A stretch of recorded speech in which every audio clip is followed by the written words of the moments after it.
இசைவாணி பாடினது சரியான நான் இன்னும் வரவே இல்லை அந்த பாயிண்ட்டுக்கு. முதல்ல இந்த கருத்தையை இவ்வளவு நாள் பரவிட்டு இருக்கு.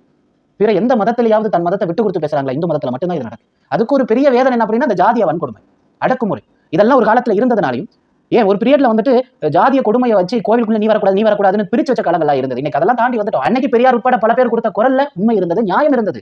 அது நியாயமானது. அது எந்த காலகட்டத்தில் நாங்க மறுக்கவும் போறதில்லை. ஆனா இது தப்பு. ஐயப்பனை வந்துட்டு பெண்கள் பார்க்க வரக்கூடாதுன்னு சொல்ல, அதுக்கு ஒரு கொள்கையை சொல்றாங்கப்பா. பெண் என்பதற்காக அதை வந்துட்டு துச்சமாக நினைத்து பேசல. பெண் என்பதற்காக அதை வந்துட்டு துச்சமாக நினைச்சு பெண் இங்க வரக்கூடாது அப்படிங்கிற மாதிரி சொல்லல. அதுக்கு ஒரு நெறிமுறை வைக்கிறாரு. அவர் வந்துட்டு ஒரு கொள்கை கோட்பாடுக்குள்ள இருக்காரு. ஒரு பிரம்மச்சாரிய விரதத்துக்குள்ள அவர் வாழ்றாரு. அப்படி வாழ்ற நிலையில அப்போ வந்துட்டு பெண்கள் வந்துட்டு வரக்கூடாது அப்படிங்கிற மாதிரி சொல்லக்கூடிய அந்த கருத்தெல்லாம் வந்துட்டு ஏற்கக்கூடியதாகத்தான் இருக்கு. இதுக்கு அரசியல் பூச்சல் எல்லாம் பார்க்கும்போது ரொம்ப வேதனையா இருக்கு.